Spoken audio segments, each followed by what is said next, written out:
ओम नमो भगवते वासुदेवाय। श्रीमद् भागवतम 10वां स्कंद 38 अध्याय श्लोक नंबर 9 से 12।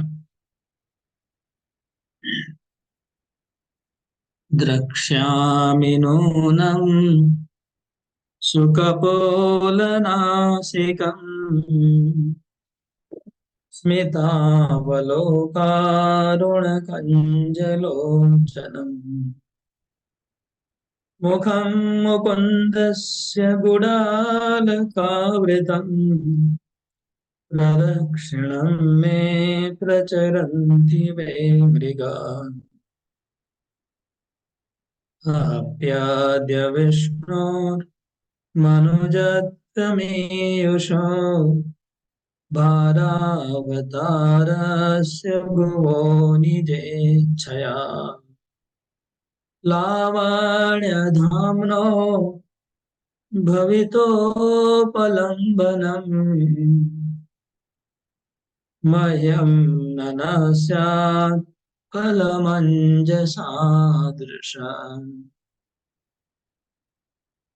य ईक्षिताहं रहितोऽप्यसत्सतो स्वतेजसा पास्ततमोभिराभ्रमः स्वमाययात्मन् रचिते स्तदीक्षया प्राणाक्षदीमि सदने स्वपीयते यस्याखिलामीव सुमङ्गले वाचो विमिश्रा गुणकर्म जन्मनि प्राणन्ति शुभन्ति पुनन्ति वे जगत् यास्तद्विरक्ता सब शोभनामता।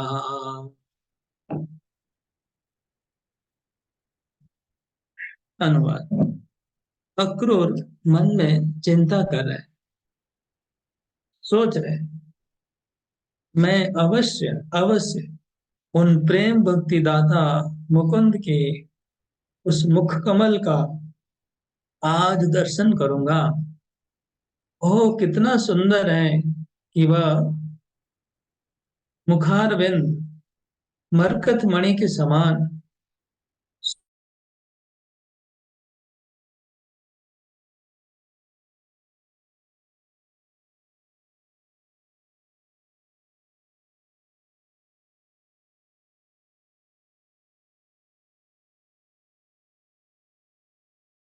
है।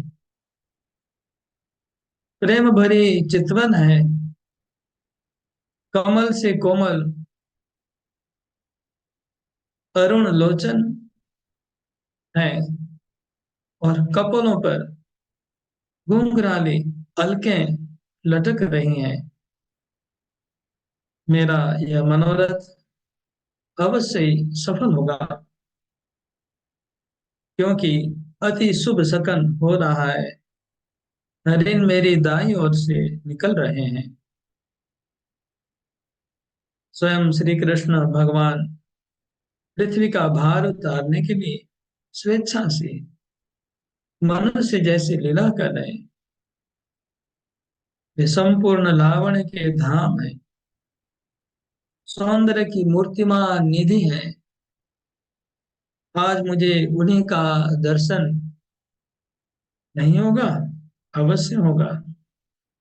आज मुझे सहज में ही आंखों का फल मिल जाएगा।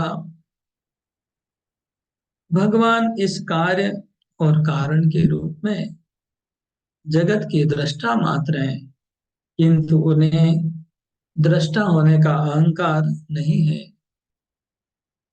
उन्होंने अपनी चित्त शक्ति के द्वारा अज्ञान तथा अज्ञान जनित भ्रम को दूर अपसारित कर रखा है। वे अंतर्यामी अपने ईक्षण द्वारा ही जागृत निज अधीन योग माया के द्वारा प्राण, इंद्रिय, बुद्धि सहित अपने अंश में रचित अहमता ममतावान शुद्ध जीवों के साथ वृंदावन में गोपी गृह में अनेक विध लीला करते हुए आसक्त की भांति प्रतीत हो रहे हैं।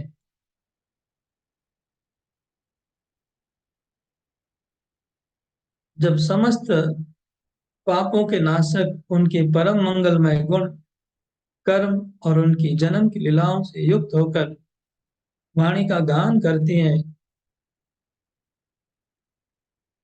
तब उस गायन से संसार में जीवन की स्फूर्ति होने लगती है, शोभा का संचार होता है, सारी अपवित्रताएं धुल कर पवित्रता का साम्राज्य छा जाता है।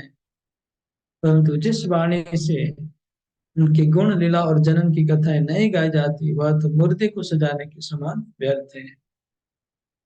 हरे कृष्ण। अक्रूर मनोरथ, इसका नाम है अक्रूर मनोरथ। अक्रूर में मनोरथ बोलते हैं ना हम लोग, सबके मनोरथ होते हैं संसार में, सबके मनोरथ होते हैं कि मैं ये करूंगा वो करूंगा।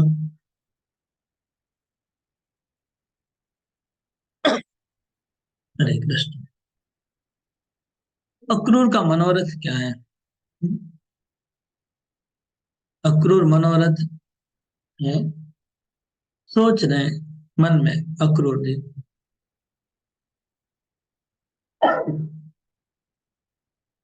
मथुरा से निकले, गोकुल जा रहे हैं, सोच रहे हैं कि मैं वहां जाऊंगा। जैसे हम लोग कभी कहीं जाते हैं, हाँ, बचपन में हम लोग जैसे किसी के घर जाते थे, जैसे बचपन में हम लोग नाना के घर जाते हैं और कहीं रिलेटिव, तो आगे सोचते वहां वो बैठे होंगे, वो ऐसा होंगे, वो ये करेंगे, हमसे ऐसा बात करेंगे, हमको ये खाने में देंगे, इत्यादि इत्यादि सोचते रहते हैं कहीं पर भी। तो ये तो भौतिक चिंतन हो गया, लेकिन ऐसा है कि भगवान के बारे में सोचने लग जाए तो बेड़ा पार हो जाएगा। अक्रूर जी सोच रहे हैं। पहले उन्होंने कहा कि मैं जब जाऊंगा तो श्री कृष्ण के वो चरणों का मैं दर्शन करूंगा, जो चरण ब्रह्मा शिव इत्यादि जिन चरणों का पूजा करते हैं, जिन चरणों को लक्ष्मी देवी अपने हाथों से सम्मान करती रहती है, जो चरण गायों के पीछे पीछे जाते हैं, जो चरण गोपियों के वक्षस्थल पे विराज करते हैं, उन चरणों को मैं साक्षात दर्शन करूंगा, नमस्कार करूंगा। इस तरह से अभी कहते, अभी तक अक्रूर का भगवान के चरणों का स्मरण हुआ, पहले पहले अक्रूर को भगवान के चरणों का स्मरण हुआ।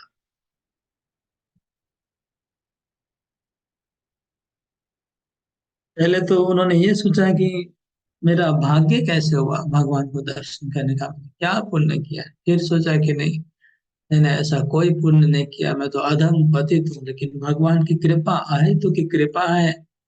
जो भगवान छोटे छोटे, जो जो बिल्कुल जिसका कोई मूल्य नहीं है, जिसका कोई, जिस का कुछ भी जो नेग्लिजिबल, बहुत ही तुच्छ कार्यों को भी भगवान बहुत बड़ाई करके उसका भक्ति मान के ले लेते हैं। जैसे अजामिल ने अपने पुत्र को संबोधित नारायण उच्चारण किया, फिर भी भगवान उसको कृपा की। ऐसे भगवान इतने कृपालु हैं कि कोई जीव डायरेक्टली इनडायरेक्टली थोड़ा कुछ भी करता है तो भगवान उसको स्वीकार कर लेते हैं और कृपा करते हैं। ऐसा ही मेरे को कोई अहेतु की कृपा हुआ है, जिसकी वजह से आज मेरा भगवान के धाम जाने का मौका मिला है, भगवान का साक्षात दर्शन करने का मौका मिला है। आज मेरे सारे अमंगल नष्ट हो जाएंगे, 84 लाख योनियों में जितने भी अमंगल सब नष्ट होंगे, और मेरा सुमंगल जो कल्याण है वो आज आरंभ हो जाएगा, पुष्ट हो जाएगा। इस तरह से विचार करते करते पहले उन्होंने भगवान के चरण कमलों का ध्यान किया। हमारे जी गोस्वामी बताते हैं कि श्रीधर स्वामी भी, कि क्योंकि अक्रूर जी दास्य रस के भक्त हैं, भगवान के दास्य रस के भक्त है, दास है, इसलिए पहले उन्होंने चरणों का ध्यान उनके मन में आया, और चरणों का ध्यान करके इतने भावाभिभूत हो गए, उनका लोभ बढ़ गया। लोभ बढ़ के भगवान के मुखार बिंद का दर्शन करने की लालसा जग गई। इसलिए इस श्लोक में मुखार बिंद से आरंभ करते हैं। पिछले श्लोक में चरणार बिंद था, अभी मुखार बिंद। पहले चरणार बिंद का महिमा, मुखार बिंद की महिमा। भगवान के मुख कमल का दर्शन करने की लालसा अक्रूर के अंदर बढ़ गई। विश्वनाथ चक्रवर्ती ठाकुर एक बात स्पष्ट करते हैं कि अक्रूर अगर दास्य रस के भक्त हैं, और फिर वो भगवान के चरण का गोपियों के जो संस्पर्श हुआ उस बात का ध्यान करते हैं, वो बात इसमें लिखा है, तो ये क्या दास रस के विरोध में नहीं है ये बात है? उनको ऐसा बात क्यों लिखा है? तो चक्रवर्ती ठाकुर कहते हैं, ये दास रस के भक्त व दूसरे रस के भक्त भी इस लीला को, कृष्ण का जो गोपियों के साथ प्रेम है उसका, वो लोग वर्णन नहीं करते, बोलते नहीं, लेकिन मन में उनका अनुमोदन करते हैं। मन में वो प्रसन्न होते हैं कि उनका उस लीला को देख के व स्मरण करके मन में उनका अनुमोदन करते हैं। इसलिए अक्रूर जी मन में सोच रहे हैं यहाँ पर। ठीक है, अभी भगवान के मुखारविंद का वर्णन। द्रक्ष्यामि, तो अगर आपके पास भागवतम है तो भागवतम सामने रखिएगा, और एक एक श्लोक जैसे जैसे हम लोग चर्चा करते हैं, एक एक शब्दों को देखेंगे, आप लोग को भी अच्छा लगेगा, समझ में आएगा। द्रक्ष्यामि, मैं दर्शन करूंगा, ये मनोरथ है। हाँ, मेरे दर्शन करूंगा, ये हमें ऐसा संकल्प करना है, मुझे दर्शन करना है, मैं करूंगा, ये उत्साह, मन में एक आशा, ऐसी आशा बना के रखनी चाहिए। हम लोग जब मायापुर जाते हैं, वृंदावन जाते हैं, तो हमें रास्ते में ऐसा सोचना चाहिए कि हम जाके राधा माधव का दर्शन करेंगे, नरसिंह देव का दर्शन करेंगे, राधा माधव का ऐसा होगा, उनका मुखड़ा होगा, उन्होंने ऐसा ड्रेस पहना होगा, इस तरह से मनोरथ करना चाहिए, ये अच्छा है। भौतिकवादी तो संसार का मनोरथ करते रहते हैं। हम दुकान में जाएंगे तो इतना पैसा कमाएंगे, तो इतना बैंक बैलेंस होगा, तो ऐसे डबल होगा, तो ऐसे ट्रिपल होगा,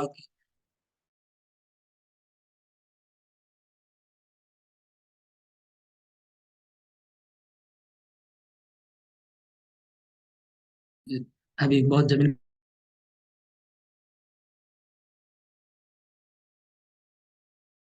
में है। तो भगवान की चिंता नहीं होती है, तो धाम जाना वो नहीं के बेकार के बराबर होता है।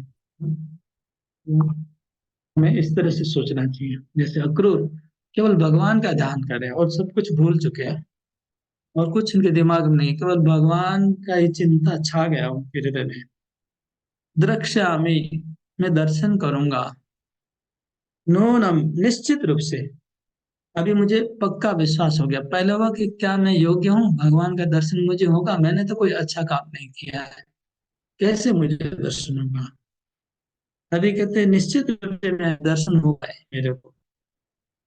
तो कैसे होंगे? सुकपोल नासिकम, भगवान के गाल बहुत सुंदर है। सबसे पहले गालों का ध्यान किया, भगवान के कपोल मतलब गाल,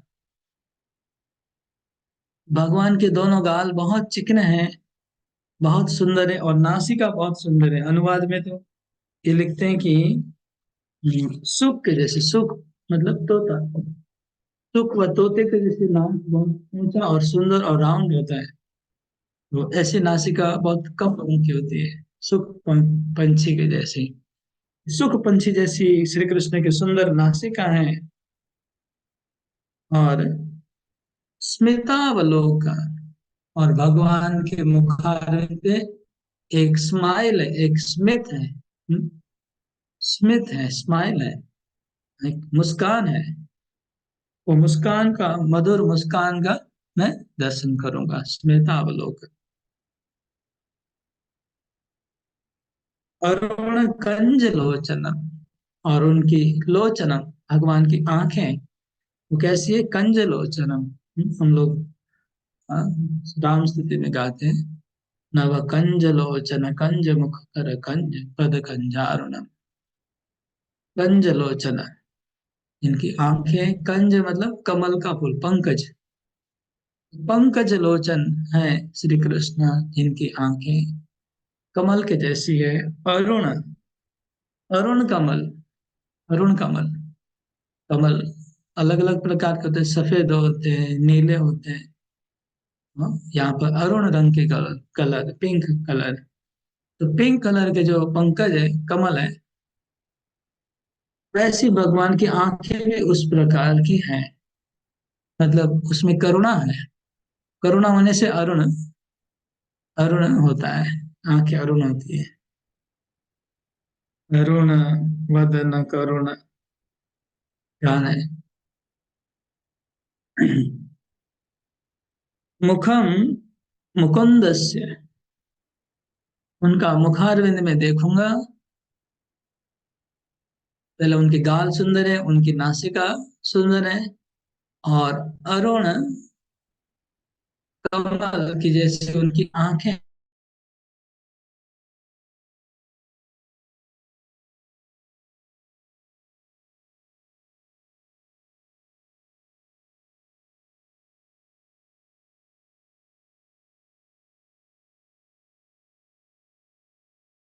मुकुंद फूलों की जैसी उनकी दंत पंक्ति है, वो भी बहुत सुंदर है, इसलिए मुकुंद है। और फिर क्या है, यहाँ पर काले घुंघराले बाल लटक रहे हैं। गुड़ाल कावृतम, गुड़ अलग, अलग का मतलब घुंघराले बाल, गुड़ मतलब घुंघराले, गुड़ाल कावृतम, घुंघराले बाल को मैं दर्शन करूंगा। तो भगवान के मुखार बिंद का अक्रूर ने पूरा ध्यान किया। उनका मन भगवान की आंखों में, भगवान के नाक, भगवान के गाल, भगवान के घुंघराले बाल, उनमें उनका मन डूबा हुआ है। क्या सही में मैं दर्शन करूंगा? वास्तव में क्या मेरे को भगवान का दर्शन होगा? ये बार बार उनके मन में प्रश्न आ रहा है। तो बोले हाँ, पक्का हो गया, मेरे को दर्शन जरूर होगा। उसका एक सुकून में, शुभ सुकन दिख रहा है। आज मेरे जीवन में शुभ सुकन दिख रहा है। इस शुभ सुकन से लग रहा है कि शुभ सुकन क्या है? शुभ सुकन है कि हरिण, हिरन, हिरन मेरे दाहिने ओर से जा रहे हैं। मेरे दाहिने ओर से, दाहिना मतलब ये राइट है, जमनी तरफ से, दाहिने ओर से हरिण की पंक्तियां जा रही हैं। जैसे शास्त्रों में कुछ वर्णन है कि अगर हिरन आपके दाहिने ओर से जाते हैं तो बहुत पवित्र माना जाता है। उसका जीव गोस्वामी ने अलग अलग लिखा है कि हरिण अगर जोड़े में जाते हैं तो ऐसा पवित्र है, अगर अकेले में जा रहे हैं तो ऐसा पवित्र है। काला हिरन जाता है तो पवित्र है, और अगर बाई ओर से जाएंगे तो कुछ अशुभ है। तो दाहिने ओर से हमारे हिरन की पंक्तियां जा रही है, इससे बहुत शुभ कुछ होने वाला है। इससे लग रहा है कि मेरा आज भाग्य उदय जरूर होने वाला है, श्री कृष्ण का दर्शन मुझे जरूर होगा। आज अक्रूर के भावों का वर्णन है, उनके भाव, ऐसे भाव चाहिए हम लोग को भक्ति में, जिसको भाव कहते हैं। फिर कहते हैं, अप्यद्य विष्णोर्मनुजत्वमीयुषो। ये तो विष्णु है, जो सर्वव्यापी विष्णु है, भगवान है। कृष्ण तो कोई साधारण आदमी नहीं है, वो तो भगवान है। भगवान है, लेकिन वो तो अभी वृंदावन में ऐसी मानव लीला कर रहे हैं। ऐसा क्यों? तो कहते मनुजत्वम ईवुषु, उसने मनु के वंश में, मानव जाति में, मनुज, मनुज, मनु से जन्म होने वाले, मनुष्य की जाति, हम लोग को मानव का कहा जाता है, क्योंकि हम लोग मनु के वंशज है, इसलिए मानव। जैसे दोनों के वंशज दानव, पांडु के वंशज पांडव, इसी प्रकार मनु के वंशज मानव। हम लोग को मनुष्य कहा जाता है क्योंकि मनु से हमारा जन्म हुआ है। तो कृष्ण भी मनुष्य बने हैं, मतलब मनु के वंश में उन्होंने जन्म लिया है। क्यों लिया है? सर्वव्यापी भगवान विष्णु ने मानव जाति में क्यों जन्म लिया है? तो भारावतार भूम निजेच्छया, पृथ्वी का भार को हरण करने के लिए उन्होंने मनुष्य शरीर में अवतार लिया है। भार अवतार आए। भुवो, भू मतलब पृथ्वी, तो पृथ्वी का भार उतारने के लिए भगवान प्रकट। पृथ्वी के ऊपर कौन सा भार है? पहाड़ों का भार है। बड़े बड़े पहाड़ है पृथ्वी पे। ऐसा शास्त्र में वर्णन है कि इतना भारी भारी पहाड़ है पृथ्वी के ऊपर, उस पहाड़ का वजन करना किसी के लिए संभव नहीं है। मतलब पृथ्वी को पहाड़ दबा के नीचे पाताल में ले जाएंगे, इतनी वो पहाड़ों की शक्ति है, वजन है। लेकिन पृथ्वी भगवान की कृपा से पहाड़ों को उठा के रखी है। लेकिन वो भार पृथ्वी को सहन करने में इतना दिक्कत नहीं होता है जितना भार उनको पापों का भार में दिक्कत होती है। जो राजा लोग पाप करते हैं, राक्षस असुरी जो राजा है, सब असुर और राक्षस अभी पृथ्वी पे राजा बन के जन्म लिए हैं। उनका भार पृथ्वी से सहन नहीं हो रहा है। इसलिए पृथ्वी के भार को कम करने के लिए भगवान अवतार लिए हैं। निजे छया, तो भार का अवतार तो भगवान अपने धाम में रह के भी कर सकते थे। पृथ्वी का भार कम करने के लिए भगवान को नीचे आने की क्या जरूरत है? तो निजे इच्छा, अपनी इच्छा से वहां से भी कर सकते हैं, लेकिन उनकी भी इच्छा है पृथ्वी पे आके लीला करने की। इसलिए अपनी इच्छा से वो पृथ्वी पे मानव शरीर लेके प्रकट हुए हैं लीला करने के लिए। तो उनका शरीर कैसा है? लावण्य धाम। लावण्य, लावण्य का अर्थ होता है, जैसे हम लोग बोलते हैं ना ड्यूसिट, इंग्लिश में क्या बोलते हैं? ड्यूसिट ने एक शब्द है, बहुत चमकीला। लावण्य, जिसके ऊपर चमक है, और चमक के साथ जिसमें स्निग्धता है। ऐसा चमड़ी, चमकीला और बहुत सॉफ्ट स्निग्ध चमड़ी है, उसको लावण्य कहते हैं। तो ऐसा बहुत सुंदर दिखने वाला चमड़ी होता है। तो भगवान का शरीर लावण्य का धाम है। खाली लावण्य, लावण्य का बताया जब चमकीला और स्निग्धता वाला जो और सॉफ्ट स्किन होता है, उसमें लावण्य होता है। मिठास होती है, मधुरता होती है। वो मिठास, मधुरती और स्नेह का धाम है। खाली लावण्य नहीं, लावण्य का धाम है। हाँ, मानो जितना लावण्य पृथ्वी पे है, सब लावण्य का धाम है भगवान का शरीर। तो भगवान का शरीर कितना स्निग्ध है, कितना सुंदर है, कितना स्नेहिल है, कितना चमक वाला है, कि वो लावण्य धाम कहा गया। लावण्य धाम ना, सौंदर्य का धाम है, लावण्य का धाम है। भवितो उपलम्भनम, उस भगवान जो सर्वव्याप्त विष्णु है, परम ब्रह्म विष्णु है, उन्होंने मानव शरीर लिया है। और वो शरीर को लावण्य धाम, उसको मैं अपनी आंखों से साक्षात अनुभव करूंगा, दर्शन करूंगा। उपलम्बनम मतलब साक्षात अनुभव करूंगा, दर्शन करूंगा। मयम न स्यात्, क्या मुझे ऐसे लावण्य धाम का मैं अनुभव नहीं कर पाऊंगा? फिर से बार बार उनके मन में तर्क उठ रहा है, क्या मैं उनको दर्शन नहीं कर पाऊंगा? न स्यात्, दर्शन नहीं नहीं होगा, नहीं नहीं होगा। अगर दो बार ना बोलने से हाँ होता है। मैं पानी नहीं नहीं पीऊंगा, इसका मतलब पीऊंगा। तो इस तरह से बोल रहे हैं कि उनका दर्शन न न से नहीं नहीं होगा, मतलब होगा ही। हम्म, जरूर मेरे को उनका दर्शन होगा, उनका अनुभव होगा, भगवान की कृपा से मैं उनको अनुभव कर पाऊंगा।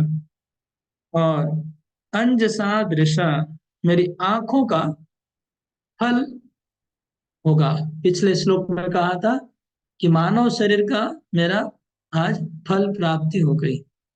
मानव शरीर लाभ करके जो फल प्राप्त करना चाहिए वो मेरा प्राप्ति हुआ। अभी कहते मेरे आंखों का फल होगा। आंखों की सृष्टि हुई है देखने के लिए, और देखने की वस्तु जितने भी हैं दुनिया में से सबसे अच्छी देखने की चीज है, उसको अगर देखने मिल जाए तो आंखों की सार्थकता होगी, आंखों की सृष्टि करने की सार्थकता हो जाएगी। ब्रह्मा जी ने जो आंख की सृष्टि की है वो आंखों की सार्थकता हो जाएगी। अगर कोई भगवान का रूप का दर्शन कर ले तो पूरी सब आंखों का, जितनी भी आंखें हैं दुनिया में, सब आंखों की सार्थकता है अगर कृष्ण का दर्शन हो जाए। बोले आंखों की आज सार्थकता हो जाएगी।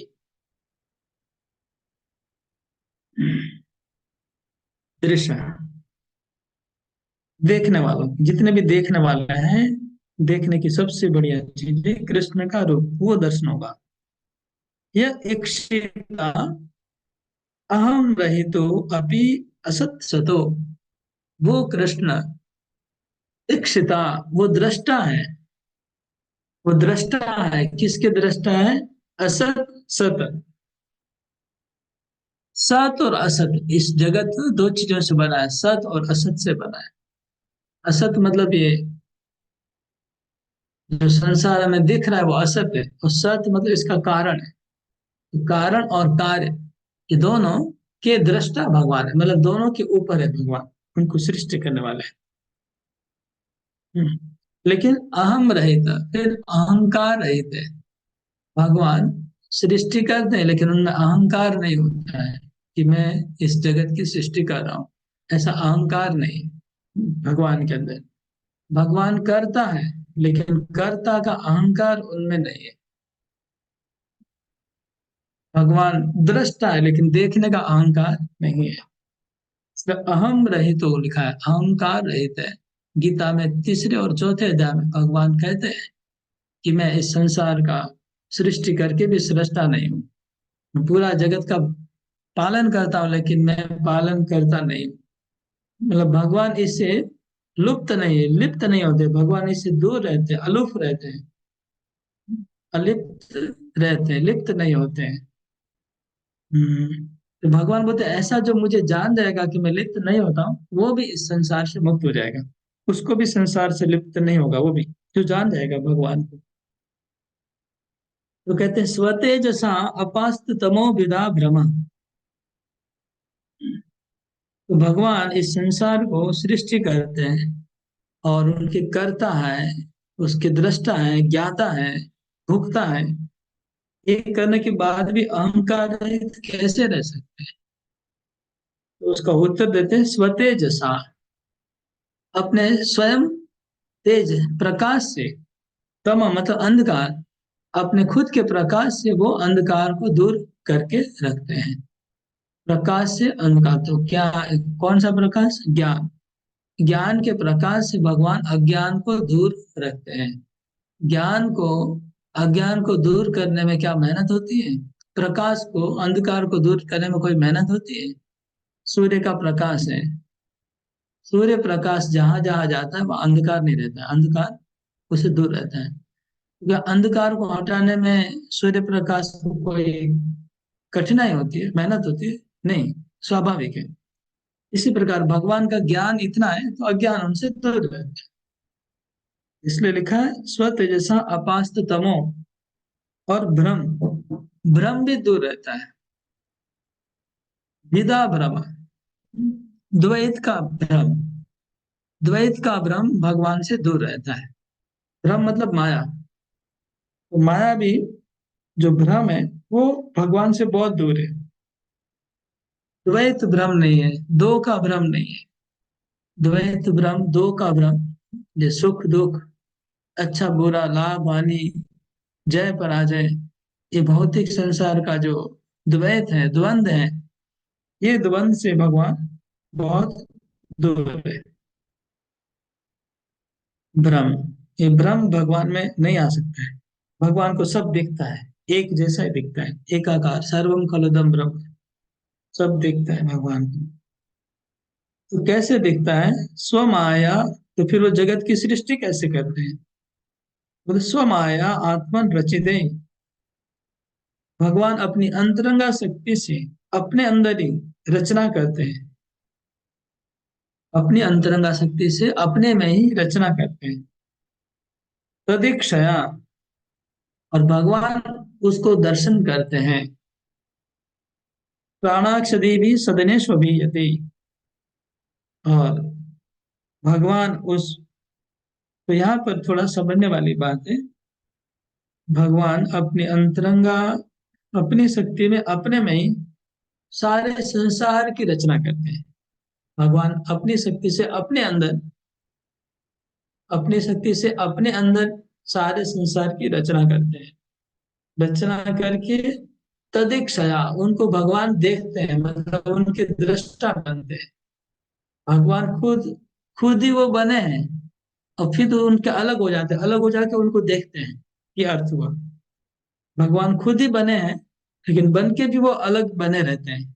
जैसे प्रभुपाद उदाहरण देते कि मायावादी लोग कहते हैं कि भगवान बन गए, अभी भगवान नहीं है। तो भगवान बन गए हैं लेकिन फिर भी है, जैसे कागज का टुकड़ा काटने से कागज नहीं रहता है। लेकिन भगवान ऐसा नहीं, भगवान को अलग हो जाते हैं फिर भी बने रहते हैं। तो भगवान इस संसार को अपने से बनाए, फिर भी अलग बने रहते हैं भगवान। और बन के फिर क्या कहते हैं? फिर उन जीवों को जिनको उन्होंने सृष्टि की, जगत को, उनको भगवान प्राण, उनको प्राण संचार करते हैं उनमें भगवान। और अक्ष उनको, उनकी इंद्रियां, उनकी बुद्धि और उनके शरीर के साक्षी बन के रहते हैं भगवान। और सदनेशु और उनके शरीर में भगवान परमात्मा रूप में विराज करते हैं। उन्होंने अपने अंदर ही अपनी शक्ति से अपने द्वारा अपने अंदर जगत की सृष्टि करते हैं। सृष्टि करते वो अलग हो जाते हैं। उनके अंदर प्राणों का संचार, बुद्धि मन सब कुछ बनाते हैं और उनके सबके साक्षी बनाते हैं, उनको भी वो चलाते हैं। चला के फिर वो जो बनता है सदन, सदन मतलब भवन, जो भवन का निर्माण होता है उस भवन में, वो भी उस भवन में फिर प्रवेश करते हैं। तो यहाँ भवन, जो सदन, जो भवन की बात है, ये भवन का बहुत अर्थ होता है। पहला तो जितने भी शरीर है वो सब एक एक भवन है, उनको भगवान ने बनाया, उसके अंदर परमात्मा और भी भगवान शयन कर रहे हैं। दूसरा भवन हो गया है ब्रह्मांड। ये ब्रह्मांड को भगवान ने बनाया, उस ब्रह्मांड को भगवान प्राण दे रहे हैं, शक्ति दे रहे हैं, संचार कर रहे हैं, उसको चला रहे हैं। और फिर उस ब्रह्मांड खुद प्रवेश करते हैं और उस ब्रह्मांड में भगवान शयन करते हैं, उसमें भी भगवान शयन करते हैं। तो ये हो गया। दूसरा यहाँ पर भवन का अर्थ हो गया वैकुंठ और गोलोक में। वो भी भगवान अपनी अंतरंगा शक्ति से अपने में ही सृष्टि किए हैं, वैकुंठ को, गोलोक को। वहां भी भगवान लीला कर रहे हैं। और फिर यहाँ पर हमारे जो ग्रंथ करता है वो तो लिखते हैं कि गोपियों के घर, गोपियों के घर भी भवन है, भी भगवान से बने, उसमें भी भगवान विहार करते रहते हैं। ये भगवान की महिमा हुई। 12 नंबर श्लोक। यस्याखिलामि वहभि सुमंगले वाचो विमिश्राज गुण कर्म जन्म भी प्रणंति सुबंति पुनंति वे जगत यास्तद विरक्ता सब शोभना मता। ये श्लोक हमारी शिक्षा के लिए है। इसमें लिखा है कि भगवान के, जो भगवान जो प्रवेश करते हैं भवनों में, गोलोक में, वैकुंठ में, इस ब्रह्मांड में प्रवेश करके जो लीला करते हैं, जो विहार करते हैं, उस विहार को गुण कर्म जन्म भी, उनकी लीलाओं का, उनके गुणों का, भगवान के गुण, भगवान की कर्म एक्टिविटी, भगवान जो कार्य करते हैं, गोवर्धन उठाना, कालिया दमन करना, जो भी कार्य करते हैं भगवान, लीलाएं करते हैं, वह गजराज, गजराज का मोक्ष करना, द्रौपदी को वस्त्र प्रदान करना, जितने भी लीलाएं भगवान की हैं, उन लीलाओं को वाचो विमिश्रा गुण कर्म जन्म भी, वो जो भगवान की वेद, वेदांत, पुराण, इतिहास में उन लीलाओं का वर्णन होता है। और वो जो लीला है वो परम मंगलमय लीला है, सुमंगल है, मंगलमय वो वर्णन है। वेदों की वाणी मंगलमय है। और वो वेद पूरे जगत को प्राण संचार होता है उन वेदों की वाणी से। जो लोग भगवान के उन गुणों को, कर्मों को, लीलाओं को कीर्तन करते हैं, उनको प्राणंति, शुभंति, पुनंति, तीन शब्द आया है। प्राणंति, शुभंति, पुनंति। भगवान के नाम, रूप, गुण, लीला, ये इसका अगर कीर्तन किया जाए, इसका अगर श्रवण किया जाए, इसका पाठ किया जाए, अध्ययन किया जाए, तो क्या होगा? प्राण संचार होंगे। हाँ, तब कथामृतम तप्त जीवनम, तप्त जीवनम। जो लोग संसार के ताप से उत्तप्त हैं, उनको प्राण जीवन संचार करती है भगवान की कथा। तप्त जीवनम, तो प्राण आते हैं उनको, उनमें प्राण आ जाते हैं। जो निष्प्राण हैं, जो जीव मर गए हैं, बद्ध हैं, सो रहे हैं, वो जागृत हो जाएंगे भगवान की कथा सुनने से, प्रचार करने से। इसलिए प्रभुपाद जी ग्रंथ वितरण के द्वारा सारी दुनिया में सबको प्राण संचार कर रहे हैं, प्राण दे रहे हैं, सबको जीवन दे रहे हैं सारी दुनिया में। इस ग्रंथों के बारे में जो ग्रंथ पढ़ते हैं उनका जीवन उनको मिल जाता है, नया जीवन मिलता है। इसलिए प्राणंति लिखा है। तो पहला हो गया प्राणंति, जो भगवान की कथा है, जो प्रभुपाद ने लिखी है किताबों में। ये कथा, ये कथाओं का जगत में जितना वितरण होगा, लोग सुनेंगे, पढ़ेंगे, बोलेंगे, तो प्राणों का संचार होगा सबके अंदर, सब जीवों में। और दूसरा क्या होगा? सुबंति। सुबंति मतलब उनकी शोभा बढ़ जाएगी, वो देखने में सुंदर हो जाएंगे, वो जगत देखने में सुंदर हो जाएगा। जहां पर भगवान की कथा होगी, कीर्तन होगा, नाम कीर्तन होगा, भगवान की कथा सुनेंगे, लिखेंगे, पढ़ेंगे लोग, वो जगह क्या हो जाएगी? सुंदर हो जाएगी, शोभंती, देखने में सुंदर हो जाएगी। पहले तो उनका प्राण आएगा। ये एकदम प्रैक्टिकल है। प्रभुपाद ने जब अमेरिका में उन नवयुवकों को जब प्रचार किया, तो उनको सबसे पहले उनको लाइफ मिली, क्योंकि वो लोग तो मर गए थे। मतलब पार्क में अफीम, चरस, गांजा और एलएसडी और ड्रग लेके पूरा पड़े रहते थे, तो उनमें प्राण कहाँ थे? प्रभुपाद की कथा सुन के उनमें प्राण आया, लाइफ आ गई, प्रसाद खा के और प्राण। उसके बाद क्या हुआ? सुगंधि, फिर वो लोग सुंदर हो गए। पहले तो उनका चेहरा बहुत ही बिगड़ा हुआ था, क्योंकि जो हमेशा नशे में रहेगा, खाना नहीं खाएगा, कभी स्नान नहीं करेगा, कपड़ा नहीं धोएगा, उसका चेहरा कैसा होगा? बाद में सुगंधि, सुंदर हो गए वो लोग प्रभुपाद के पास आके। उनमें लाइफ आ गई, उनमें शक्ति आ गई, उसमें सौंदर्य आ गए। फिर क्या होगा? पुनंती, वो पवित्र करती है। उनके हृदय के, मन को, चित्त को पवित्र करने वाले भगवान की कथा, भगवान का कीर्तन जगत को प्राण संचार करती है, जगत का सौंदर्य बढ़ाती है, और जगत को पवित्र करती है भगवान की कथा। और फिर कहते हैं, यास्तद विरक्ता सब शोभना मता। लेकिन जो लोग तद विरक्ता, जिनके अंदर भगवान की कथा नहीं है, जो लोग भगवान की कथा नहीं सुनते हैं, भगवान की कथा नहीं सुनते, नहीं पढ़ते, नहीं गाते, नहीं बोलते, भगवान की कथा से दूर है, वो जगत कैसा है? जिस जगत में कथा नहीं होती, वो कैसी है? सब शोभना, मुर्दे के ऊपर डेकोरेटेड है। तो बड़े बड़े लोग अच्छे अच्छे कपड़े पहनते हैं, महंगे महंगे, उसके ऊपर परफ्यूम लगाते हैं, वो डेड बॉडी को डेकोरेशन करने जैसा है, क्योंकि उनके चित्त में तो अपवित्र है, कि चित्त में प्राण नहीं है। वो तो माया के मोह में डूबे हुए हैं, उनको ज्ञान नहीं है, अज्ञानी है, वो अपवित्र है, उनको केवल भोग की आशा में डूबे हुए हैं। तो वो लोग डेड बॉडी को सजा रहे हैं। सब शोभना, डेड बॉडी जो मृत शरीर है, उसको अगर डेकोरेशन किया जाए, तो मंडनम लोक रंजनम, हाँ, अप्राणस्य एव देहस्य मंडनम लोक रंजनम। जिस शरीर में प्राण नहीं है, उसको डेकोरेशन करना, उसको उसको अगर आप सुंदर कपड़ा पहनाते हैं, सोने का कहना पड़ा क्या, इसी प्रकार जिस सभ्यता में भगवान नहीं है, भक्ति नहीं है, धर्म नहीं है, उस सभ्यता को जितना भी अच्छा अच्छा ट्रेन, एरोप्लेन, वैज्ञानिक उन्नति करिए, साइंटिफिक प्रोग्रेस जो भी करिए, वो सब डेड बॉडी को सजाना है। अगर भगवान नहीं है, भक्ति नहीं है, धर्म नहीं है, खाली भौतिकता में बढ़ावा करना, डेड बॉडी को श्रृंगार करने जैसा है।